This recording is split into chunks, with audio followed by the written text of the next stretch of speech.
Welcome, ladies and gentlemen. My name is A Triggered Gamer, and welcome to today's episode. A little disclaimer, I'm a little bit under the weather right now, so if I sound different or a little bit out of it, that is why. Alright, let us get into today's video, which is the Black Ops 3 life cycle. I feel Black Ops 3 had the potential to be one of the best Call of Duties produced. However, it had a few flaws, which is hindering its ability to become one of the COD greats. Black Ops 3 launched almost flawlessly, and its beta was just as good. The game ran smoothly up until DLC 1, and as each DLC and DLC guns were added, the game began slowly going downhill. Each DLC made the game lag even more. And now, the current build of the game is almost unplayable. Every lobby you get into, if you even get into a lobby, is extremely laggy and almost unplayable. It is unfortunate, really, to think that the game launched so well, and by the month of February or so, the game became hard to play. For me, the game died in February. I had Dark Matter by 5th Prestige, Hero before Master, and Master Prestige well before February. And after that, I was unable to play the game. If there is incentive for me to get to level 1000 and grind for it, I probably would have. If I got weapon bribes and things like that, I would have definitely grinded and hit level 1000.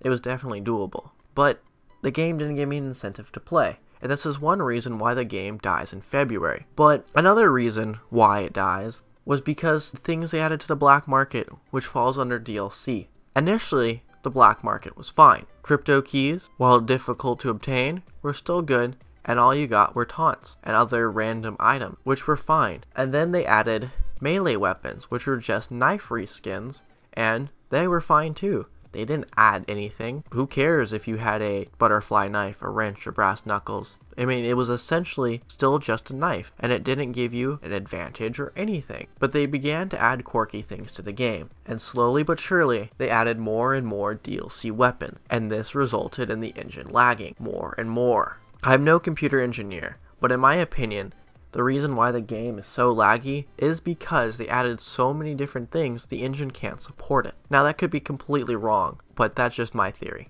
The weapons they added were just ridiculous and quirky. Nobody needs laser shotguns and laser pistols like the Banshee and the Rift. Or, while some of the snipers and guns were cool, they were either super overpowered and super underpowered, but that really didn't matter. Nobody got them. I spent so much money on this game, spent $300 on this game, and all I got was a crossbow and 2 melee weapons. And that's sad. And that doesn't even matter now, because Infinite Warfare and COD 4 Remastered's coming out, so all the money I spent doesn't matter. I could have saved it and got other games and stuff, and been smart and invested in stocks or something much better. But no, I bought a crossbow. Treyarch had so much potential to make this game great. And they did. They actually made a great game. But they just added those quirky, unnecessary things to the game. Another thing I feel that they did wrong was the maps. While they had more quote-unquote traditional maps, they changed lines of sights, especially on map remakes, and forced lines of engagement, and forced the traditional game meta.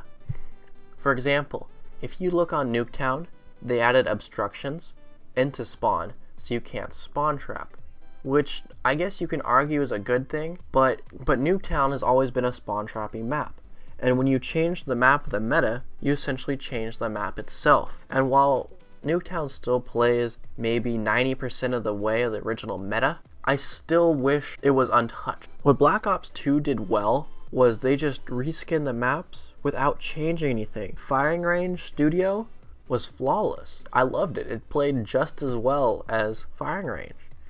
But if you look at Outlaw versus Standoff and how the map changed, all the lines of sight are different.